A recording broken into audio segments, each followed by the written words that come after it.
Hey guys, Lorraine here, and I'm going to be recreating that card that you see there that I made, the I Am So Grateful for You. If you love Simon Says Stamp as much as I do, then you know that we just finished up another year's worth of Stamptember. Stamptember 2020 is officially in the books, and all of my purchases have made their way into my home. So I'm going to be using 3 of the sets that were designed exclusively for Simon this year for their Stamptember. PinkFresh Studios Celebrate Our Differences, and 2 of the CZ Designs Clean Line Gratitude Sentiments and the Clean Line Gratitude Coordinating Dies.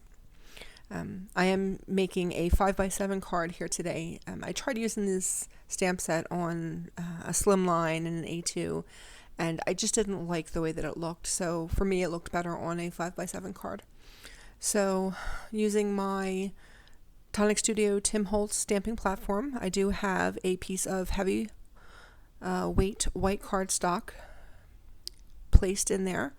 I do have it with my magnets, and I used some purple tape just to make sure that it didn't shift, and that does measure 4.5 by 6.5. So I'm going to go ahead and stamp the first layer of the leaves. This is a layering stamp set. There are 2 layers for the leaves and 2 layers each for the flowers. So again, using Gina K Designs Jelly Bean Green, I'm going to stamp out the base layer of leaves for each side. You see that I am using my magnet bar down the bottom there just to make sure that the cardstock doesn't shift when I'm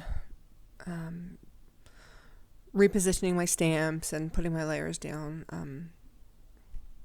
I noticed that if I had the cardstock down in the corner, the stamps were bumping up against the actual edge of the platform, and I didn't like that. So I wanted to give myself a little bit of extra room, and it was just easier for me to use the magnet to do that. So I'm going to go ahead and stamp the second layer to my leaves using Gina K Designs Fresh Asparagus ink. And when I lift that up, you're going to see that there is that good contrast between those 2 greens, giving the definition to the leaves. Flip it around, put it back in place, tape it back down, and go ahead and stamp that other side with the fresh asparagus.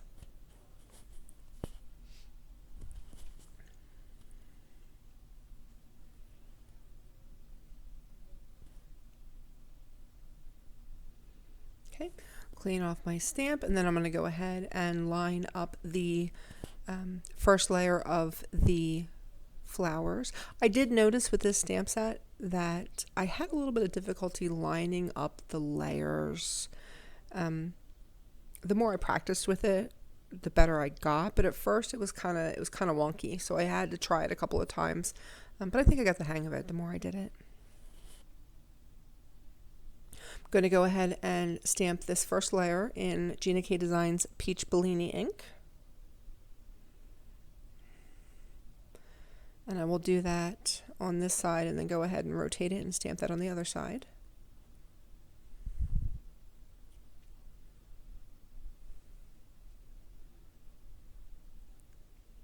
And I typically buy stamp sets that I feel I can get a lot of versatility from. Like, I want to be able to make different types of cards and use them more than once. This is one of the exceptions to that rule. What you see is what you get here. The way that the stamps are actually made, they're brackets.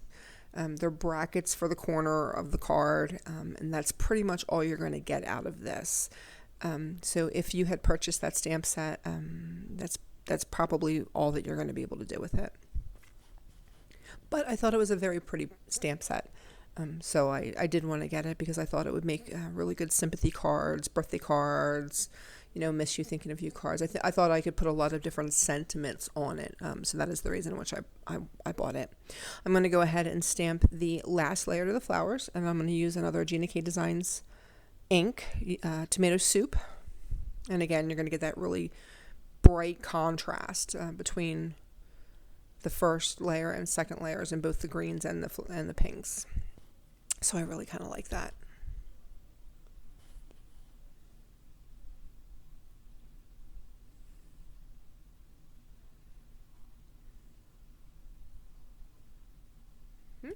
clean off my stamps again. I usually have a very bad habit of not cleaning off my stamps, and then I'll just go and pick them up, and then I'll get ink all over my hands. So you want to remember to wipe off your stamps before you pick them up.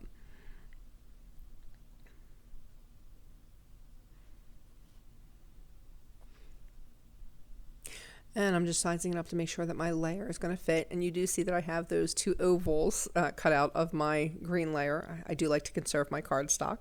Nobody's going to see the back of that green layer and know that I have those ovals cut out. So I do that often. So I took the Grateful sentiment and I stamped it in VersaFine black ink on some Gina K Designs Jelly Bean Green cardstock. And then I just grabbed nesting ovals, and you can use any brand nesting ovals that you have, or circles or squares or whichever you may want to use. I just glued them together. I'm going to line up my Grateful to see where it is I'm going to want it. And again, using my VersaFine black, I'm going to stamp I am so, and then for you in the black. And that way the sentiment is going to read, I am so grateful for you. I'll go ahead and use my Nouveau glue down that sentiment in the middle. And then I will glue it and adhere it to the front of the card.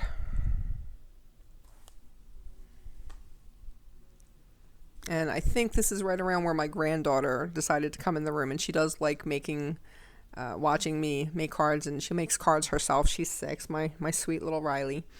And she decided to come in, and pretty soon here you should start seeing some hands pop in there, which she wanted to take part in what was going on.